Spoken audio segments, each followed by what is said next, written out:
¿Cuántos quieren tener más Calebs alrededor de usted? ¿Verdad? Wow, poquito, no es una predica entera, es sencillo, muy bonito todo lo que dijeron, pero nosotros podemos tomar esa tierra. ¿Por qué? Porque Dios lo dijo y se acabó.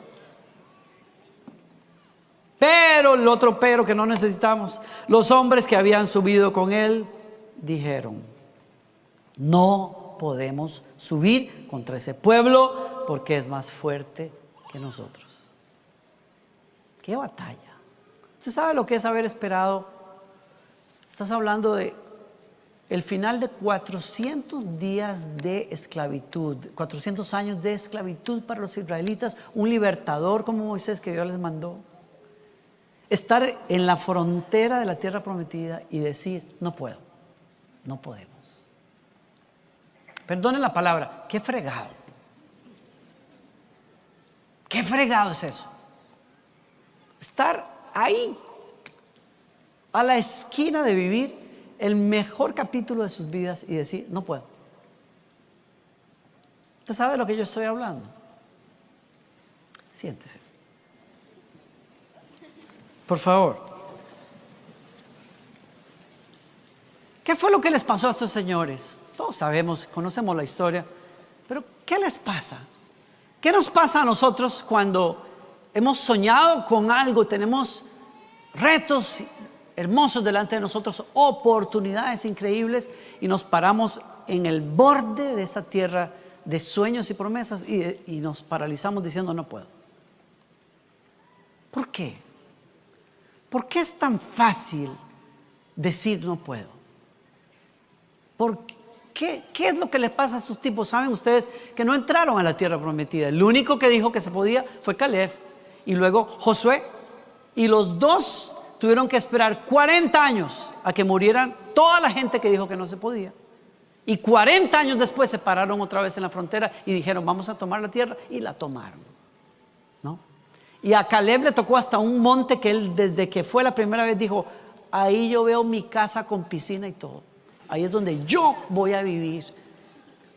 Y Josué lo honró y le dijo: ¿sabes qué? Porque fuiste una persona que no dudó lo que Dios dice, toma ese monte, es tuyo, y haz lo que quieras en esa montaña. Y ahí fue donde él vivió. ¿Dónde fallaron ellos? ¿Qué es lo que les pasa a ellos? Yo sé lo que usted va a decirme, claro, lo sabemos también. Les faltó fe, claro. El Nuevo Testamento dice eso, no quisieron creerle a Dios, les faltó fe. Pero hay un elemento de eso que yo quiero analizar por un ratito con ustedes, si me lo permiten. Y aunque no digan nada igual, pues es lo que tengo que predicar. Ellos, en mi opinión, analizaron las circunstancias. Claro, fueron 40 días en que fueron a recorrer la tierra y vieron todo lo increíble que era, pero vieron ejércitos armados. Ellos no son un ejército armado, son un pueblo que ha sido esclavo. No tienen entrenamiento militar, por ejemplo. Ahí tenían ciudades fortificadas. Ellos hicieron un resumen de todo lo que vieron, y cuando hicieron la suma dijeron: estamos en rojo, no podemos.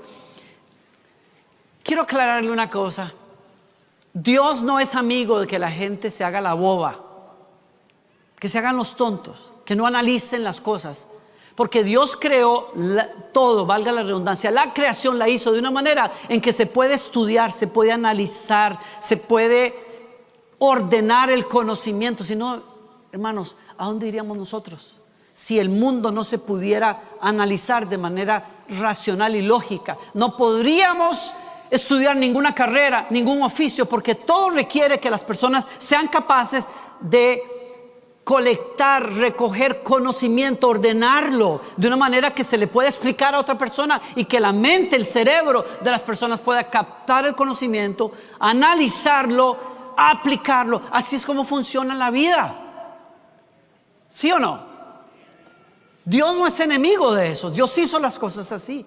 Es más, les digo una cosa: cuando ustedes y yo revisamos este libro, una de las cosas geniales de los hebreos es que fueron capaces de ordenar su historia, ponerla en orden de principio a fin, contarnos por referencias, sucesos en orden cronológico, ordenado. Usted puede estudiar la historia de la salvación porque está ordenada usando palabras, frases, puntos y comas para que cualquier ser humano pueda entender eso.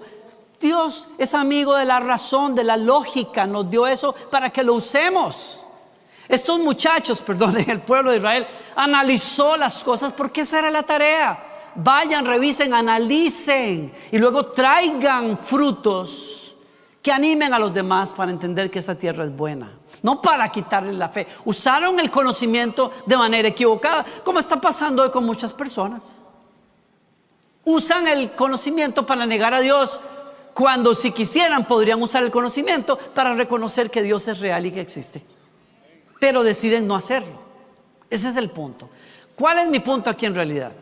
Que analizaron las condiciones, las circunstancias y dijeron: no se puede. Claro, si Dios les había dicho eso ya, Dios les había dicho: ustedes son un pueblo mucho más pequeño, son 7 naciones mucho más grandes que ustedes, pero si ustedes me hacen caso a mí, que soy el maestro en la batalla, ustedes van a tomar algo que es mucho más grande que ustedes, porque el que les manda es más grande que todo eso. Pero no decidieron no creerlo. Era obvio que el reto no se podía alcanzar por medios propios. Eso era lógico también. La segunda razón que veo yo es que sucumbieron ante sus propios temores y complejos. Claro, ellos dijeron lo que ya les dije: somos un pueblo de sirvientes, esclavos, no somos gente de guerra, no podemos hacerle frente a eso. Es más, hay una frase que me parece, siempre he apuntado a esa frase. No, ellos dijeron: nos vemos como langostas delante de esos señores. Ay, si uno se fuera simplemente por la pinta de las cosas siempre, si uno se fuera y dijera: no puedo hacerlo simplemente porque soy pequeño, soy cortico, que cuántas cosas uno no se perdería solo por eso. No les voy a contar esa, pero está buena. No, sí se las voy a contar. Llegando recién a Houston, que me invitan a orar por una pareja que se está casando, estoy sentado ahí en el restaurante. Era un restaurante muy bonito, afuera, y nos sentamos en las sillas donde iba a ser la ceremonia y me dijeron: pastor, siéntese y espérese que terminemos de arreglar todo. Cuando vienen, está el micrófono, el sonido a los lados, las sillas aquí al frente mío, y traen una cajita, un cajoncito blanco, madera pintado de blanco, y lo ponen ahí delante del púlpito. Yo: qué raro, ¿quién será el que se va a parar ahí?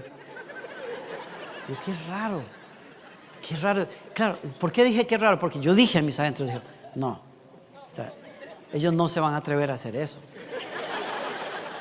Se atrevieron a hacer eso. Y la maestra de ceremonias vino y me dijo: pastor, pase. Le digo: ¿para qué? Dice: para probar que todo esté bien. Probar que todo esté bien era simplemente asegurarse que ellos me podían ver por encima del púlpito. Esa fue una razón. La otra, me dijo: no, la verdad es que queremos asegurarnos que la gente lo pueda ver. Y yo: ¿por qué? Claro, cuando yo vi los 2 varejones que venían para casarse, entendí, eran como, la pareja era como de 2 metros los dos. Y dijeron: queremos que la gente pueda seguirlo viendo a pesar de que ellos están ahí parados al frente suyo. ¿Qué? Usted sabe, si uno se dejara ir por los complejos. No, en serio, yo digo, yo hubiera mandado ese cajoncito, pero hubiera volado, se lo hubiera puesto sobre el 59 para que lo pasara un tráiler encima. Tuve ganas de eso, ¿verdad? Pero yo dije: ¿y qué? ¿Cuál es mi problema? Y les hablé como uno tiene que hablar, como uno de 3 metros delante de unos de 2. Ya se acabó. ¿Cuál es el problema? ¿No? Como a veces hay gente que me ha recibido. Hay gente que me ha recibido en un país, en el aeropuerto. Hace muchos años me acuerdo que me recibió una pareja y me dijo, tenían un rótulo con mi nombre. Entonces yo dije: hola, ¿cómo están? Y me dijeron: ¿usted es Danilo Montero? Y yo: sí. Dice: Danilo Montero. Danilo Montero es un nombre como de una persona esbelta, grande, como un señor. Y usted es Danilo Montero. Yo: pues, es todo lo que tengo, mija. No puedo hacer nada. ¿Qué voy a hacer? Ese soy yo. ¿Ya? ¿Y qué quiere que haga? ¿No? Pero ni siquiera la sinvergüenza tuvo la decencia de ocultar el asombro. Israel sucumbió ante sus complejos Porque aunque habían salido de Egipto, Egipto no había salido de aquí, como le pasa a muchas personas.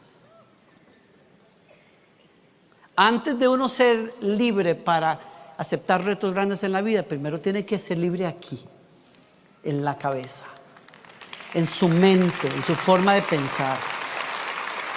Y la tercera razón que yo veo para que ellos fracasaran allí fue que ignoraron a Dios, casi nada. Ignoraron sus promesas e ignoraron sus caminos. Porque ellos son los hijos de Abraham, y a Abraham le dijo el Señor que le iba a dar esa tierra. Por siglos se lo dijo, y esa historia se las repitieron muchas veces, pero no creyeron. La otra cosa que ignoraron fueron los caminos de Dios. ¿Por qué?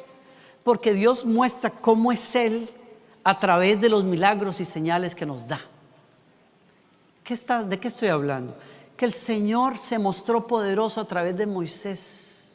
Fue el Señor el que mandó a Moisés con mano poderosa y con esa vara, y plagó Egipto de desastres para mostrarles a ellos que el Dios verdadero es el Dios de los cielos y de la tierra, y no los dioses falsos que ellos adoraban. Fue el Dios que partió el mar en dos, que ahogó a los ejércitos de Faraón para que no lograran alcanzar a Israel. Si algún pueblo tiene muestras de cómo es Dios cuando Él dice hago esto porque lo hago, es Israel. Ellos lo vieron, todavía tenían la sal pegada en la ropa de ellos, de aquel mar que ellos pasaron sin que les tocara. Ellos sabían que Dios es poderoso, ellos sabían que Dios es celoso por los suyos, ellos sabían que Dios opera de maneras misteriosas y poderosas, pero no lo creyeron al final. Y vuelvo a la pregunta: ¿por qué nos es tan fácil dudar? ¿Por qué nos es tan fácil ser pesimistas cuando tenemos buenos sueños delante de nosotros? Estoy hablándole esta tarde acerca de vencer el pesimismo.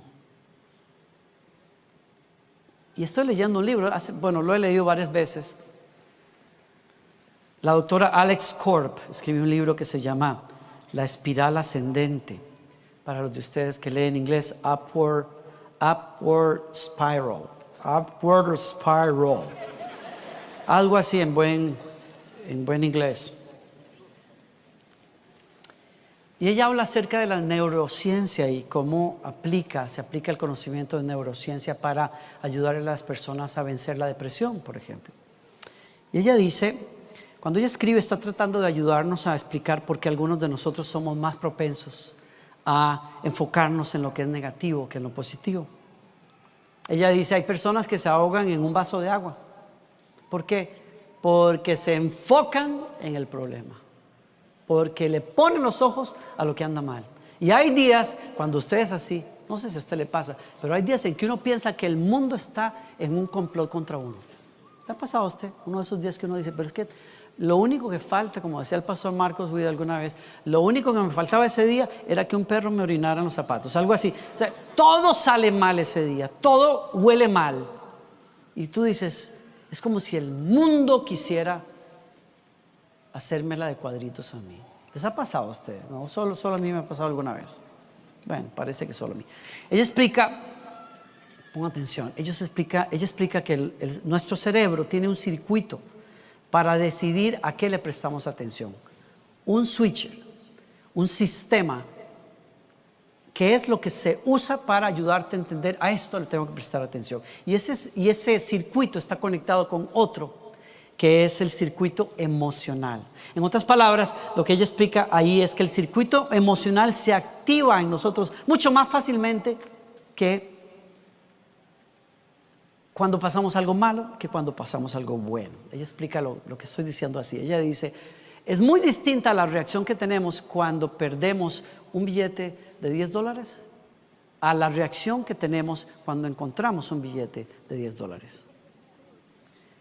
El trauma lo hacemos cuando perdemos, no cuando encontramos uno. O sea, el impacto emocional siempre es más fuerte con lo negativo que con lo positivo.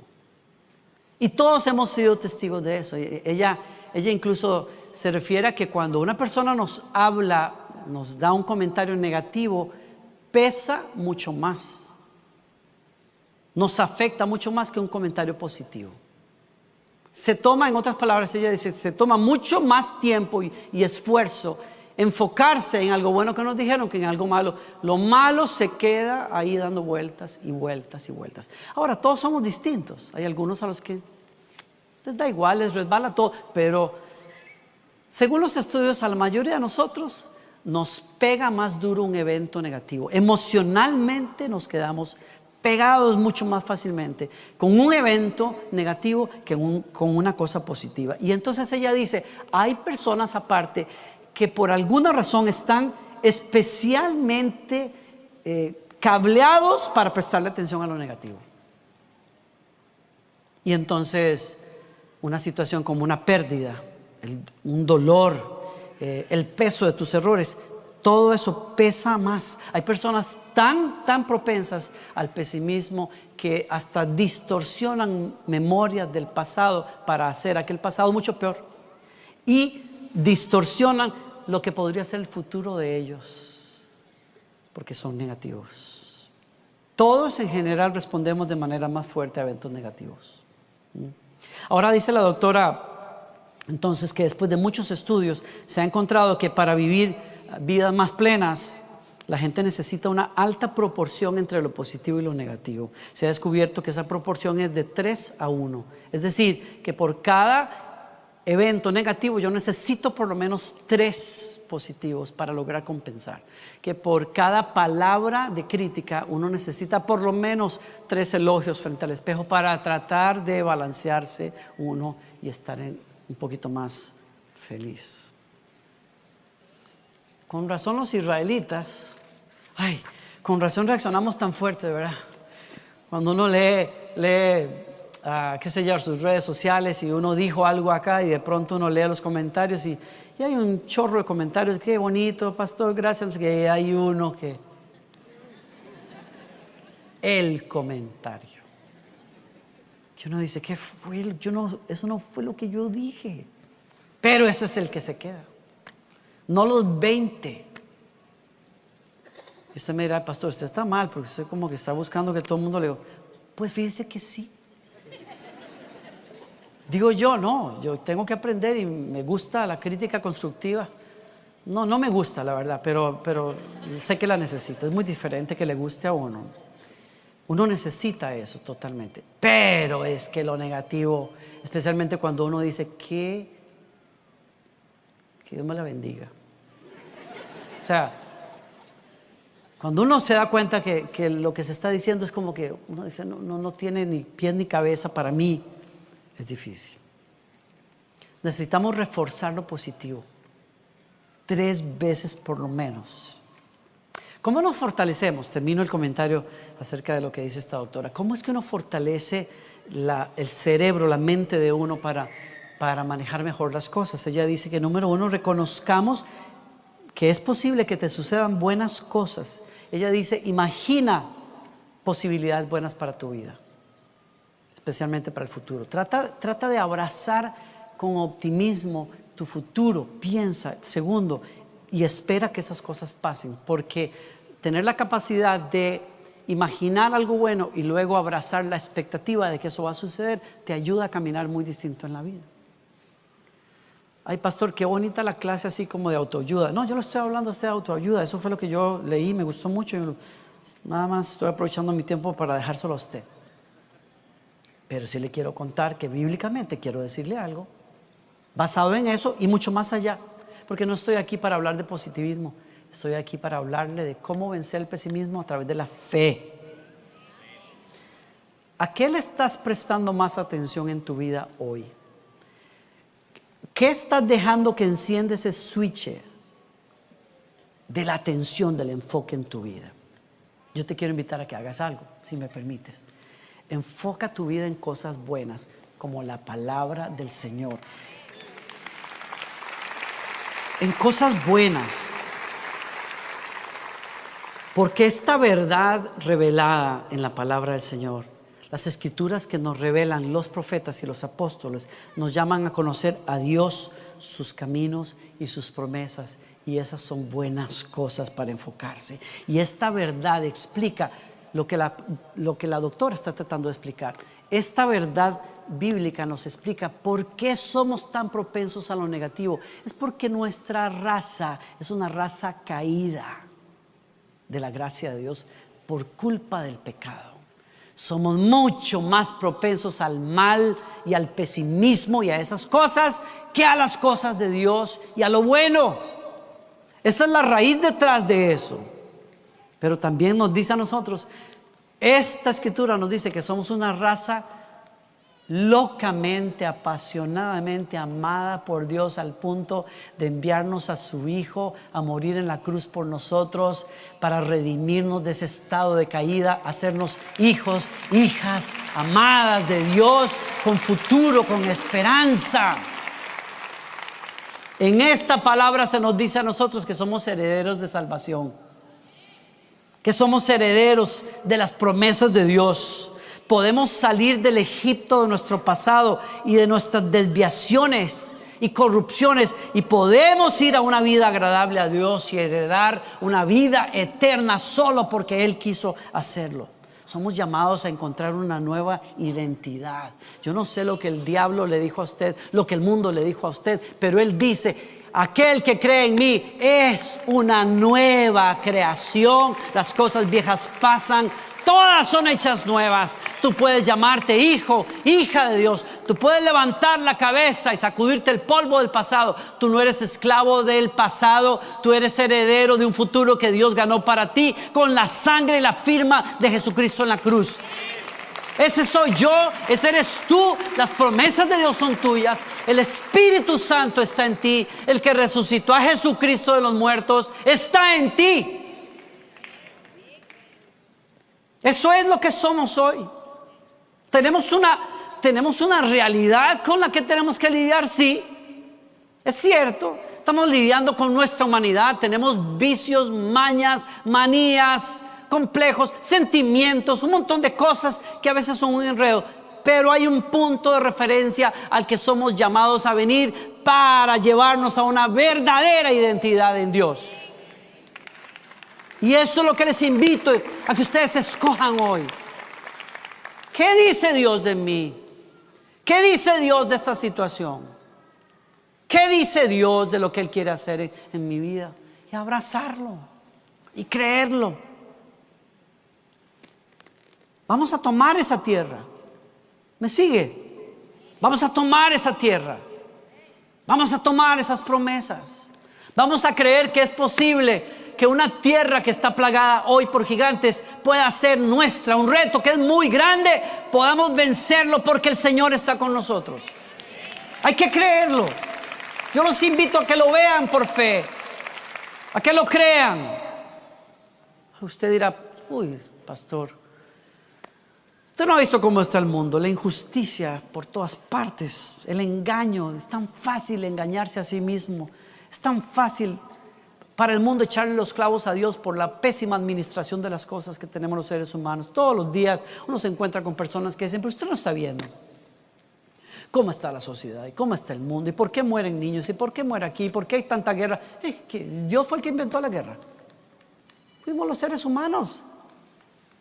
Es muy fácil enfocarnos en esas cosas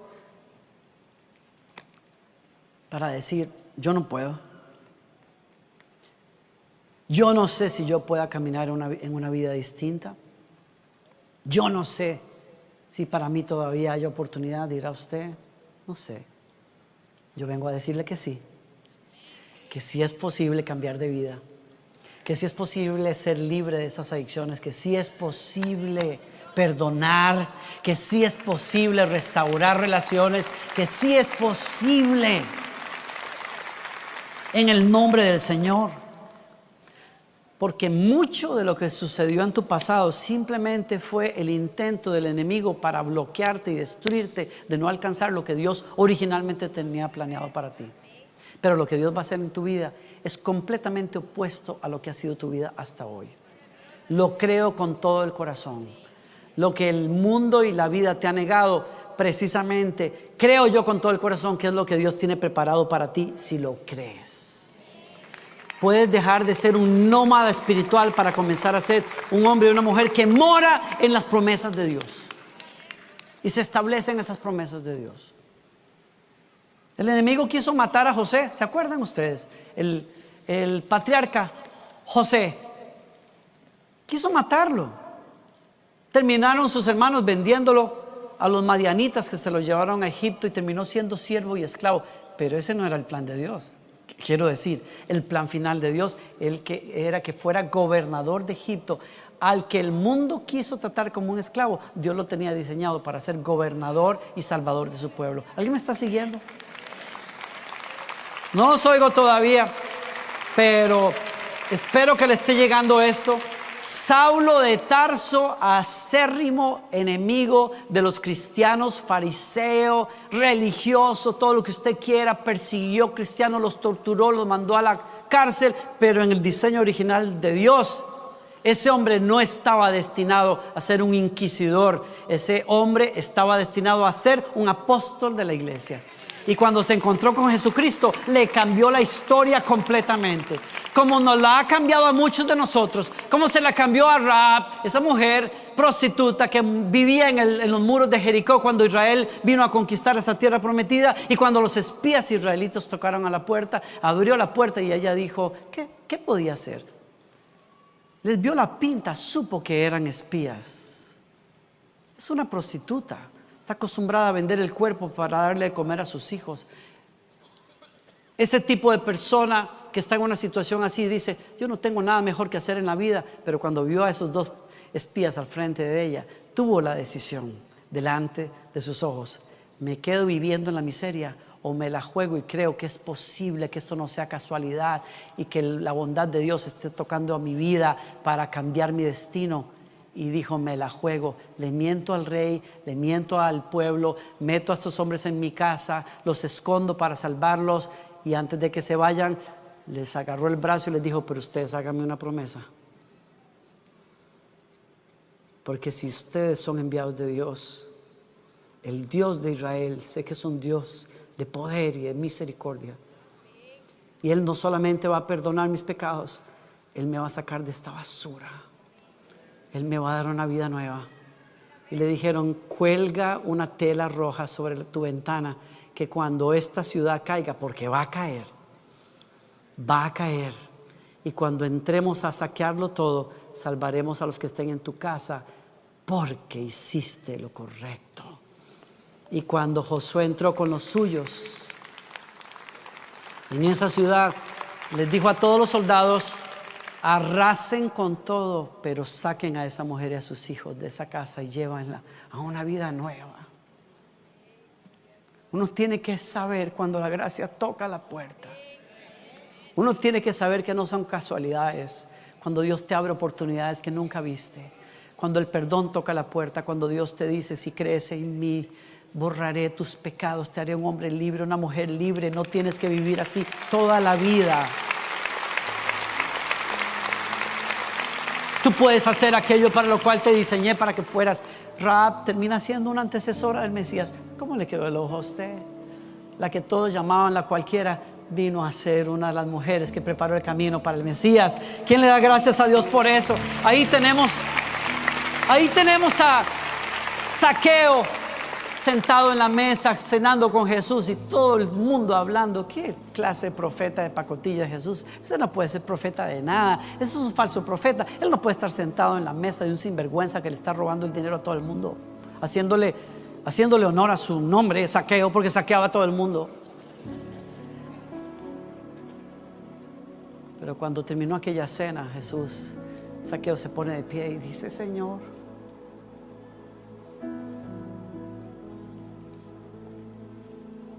¿cómo se puede creer?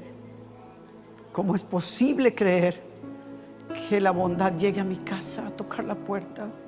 Al más sucio, al más indigno, al más ladrón, al más ratero de todos en esta ciudad. Y lo reconozco, pero si le he robado a alguien y todos dijeron,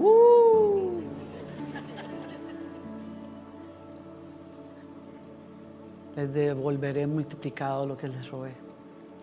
Y Jesús se levantó para decir, hoy llegó la salvación a esta casa.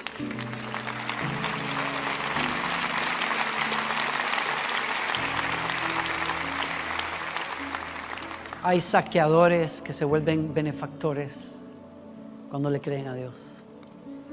Hay acomplejados como Gedeón, que se escondía detrás de manojos de trigo por miedo a los madianitas, que eran los que oprimían al pueblo de Israel. Acomplejados a quienes Dios ve diferente, y cuando les envía su gracia, el ángel les dice, como le dijo a Gedeón: hombre esforzado y valiente. Y él miraba así para todas partes: ¿a quién le estarán hablando? Y le dijo: a ti, baboso. Espero que no sea malo en su país. Bueno, ya la cara de Randall me dijo que sí. Ok. A ti, muchachito. A ti te estoy hablando. Tú estás escondido, tú piensas que no sirves para nada. Le dijo: yo soy el menor de mi casa, yo no sirvo para estas cosas. Me estoy escondiendo aquí de los madianitas. Y tú dices que yo voy a ser el caudillo que libere a Israel. Mira, irás con la fuerza que tienes, porque el Señor está contigo. Y poco tiempo después, con 300 hombres, le ganó a los madianitas y liberó a su pueblo. Ese es el Dios que te está llamando. Ese es el Dios que te está llamando. ¿En dónde estás enfocado? ¿A qué le estás prestando atención? ¿A todas las imposibilidades o las pocas probabilidades que tienes? ¿O al Dios que está parado entre tu tierra y la tierra prometida, diciéndote: si me crees, tú vas a pasar y vas a poseer esa tierra? ¿Alguien le dice a Dios que sí hoy? Mire, termino acá. Se requiere que nos enfoquemos en lo que Dios dice. Como Él se lo dijo a Israel: transformaré el desierto en estanques de aguas y la tierra seca en manantiales. Yo termino acá. Hay una invitación de Dios muy fuerte. Es a que le prestes atención a lo que hay que prestarle atención en tu vida. Y es la palabra del Señor. Santiago dice al final del Nuevo Testamento: no solo escuchen la palabra de Dios, tienen que ponerla en práctica. De lo contrario, solamente se engañan a sí mismos. Pues si escuchas la palabra, pero no la obedeces, sería como ver tu cara en un espejo. Te ves a ti mismo, luego te alejas y te olvidas cómo eres. ¿Alguien leyó conmigo eso? Está comparando esta palabra con un espejo que te enseña quién eres. Para muchos la Biblia todavía es un libro de mandamientos y cosas que hay que hacer y que no hay que hacer, pero la Escritura nos dice a nosotros: tiene una función poderosísima. Te enseña quién eres. Te puede dar una manera nueva de pensar y de tomar decisiones, pero necesitas acercarte no a oír, necesitas acercarte a creer y a vivir. Porque si lo único que haces es escuchar, Él dice, es como asomarse en un espejo y arreglarse, y después, bueno, tengo el pelo parado acá, bueno, ahorita lo arreglo. Te vas y te olvidas de lo que viste ahí. Por eso tú necesitas la sabiduría de la palabra de Dios, porque nadie allá afuera te lo va a decir. La palabra te va a decir por qué el mundo está como está, porque tú y yo lidiamos con lo que lidiamos, y cuál es la salida a eso, y es la fe en Jesucristo y la aplicación de la ley de leyes, que es amar a Dios por sobre todas las cosas y al prójimo como a ti mismo. Esa es la ley suprema. Santiago dice en poquitos versos después: si tú crees que eres religioso, pero tú no te ocupas de los más vulnerables en la sociedad, tú te mientes a ti mismo. Esa es una falsa religión, porque la verdadera religión, dice Santiago, es velar por las viudas y abrazar a los huérfanos y tener misericordia de los demás. Eso es religión. Si tú quieres llamarte religioso, ten misericordia de los demás, ten compasión por los demás, si no te estás engañando. Por eso Santiago dice, lo mismo pasa con los cristianos. Miren, ¿por cuántos siglos en los Estados Unidos hubo esclavitud justificada por personas que iban a iglesias y predicaban, aún por pastores que creían una teología que no está en la Escritura. Por más que usted me diga eso, no está en la Escritura, que justifica que unos seres humanos sometan a otros a la esclavitud. Y eso estuvo por siglos así. Es una vergüenza en la historia, sí. Es una vergüenza en la historia de la fe también. Tenemos que reconocerlo, porque si no aprendemos a reconocer esos errores, ¿a dónde vamos a ir nosotros como cristianos? Los cristianos esclavizaron gente, los cristianos hicieron cosas que no tenían que hacer, los cristianos en el nombre de Dios fueron a la guerra, hicieron atrocidades. Eso pasó, pero eso no quiere decir que Dios esté condonando esas cosas. Es muy diferente. Hay personas que, siendo cristianas, escogen cómo vivir aún y pierden la noción de lo que hasta la conciencia les ha dicho muchas veces. Pierden hasta el sentido común haciendo cosas que no son la voluntad de Dios. No sé si me explico. Uno no puede acercarse a la Biblia para tratar de acomodarla a lo que es bueno para mí. Uno se tiene que acercar a la Biblia para descubrir quién es Dios y quién dice el que soy yo, como un nuevo hijo de Dios, hija de Dios. No puedo traer política a la palabra de Dios. Tengo que traer un corazón humilde y sincero para encontrar sus caminos.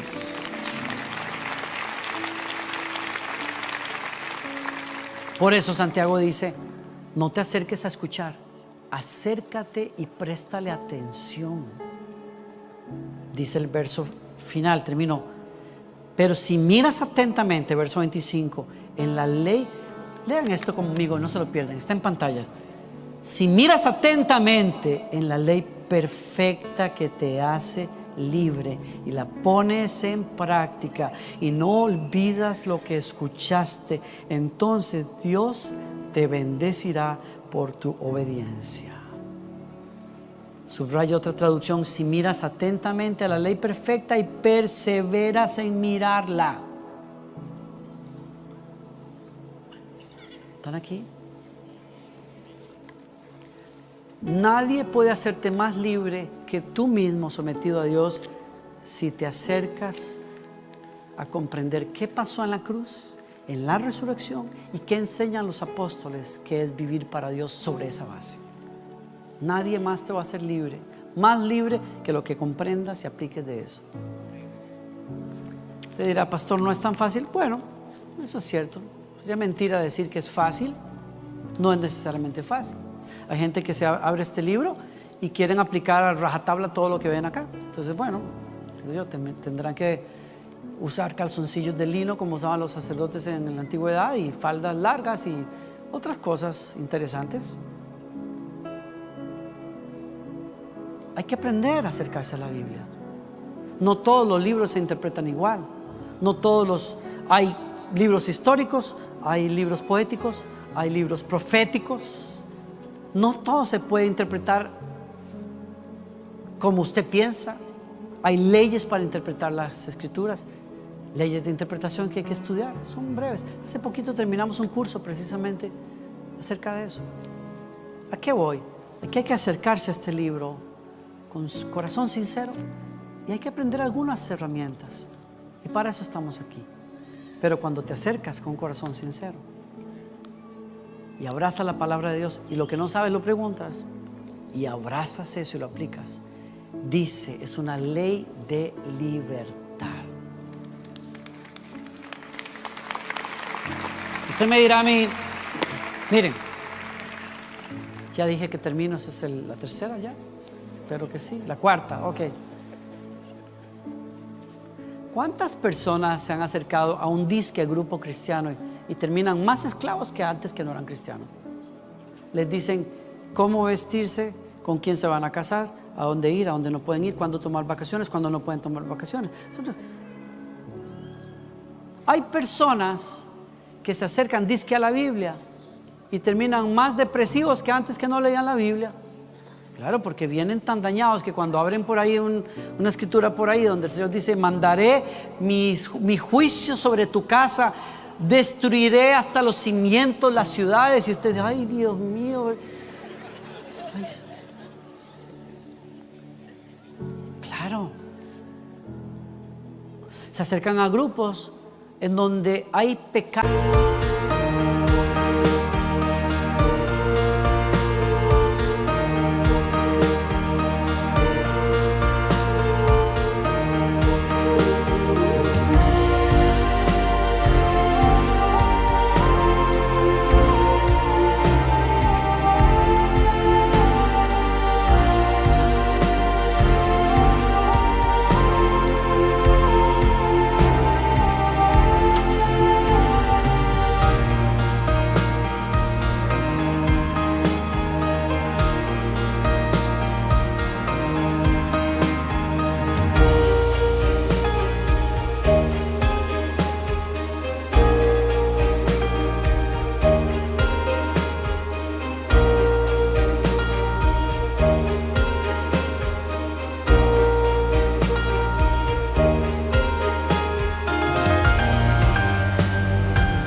stars where your whispers take flight.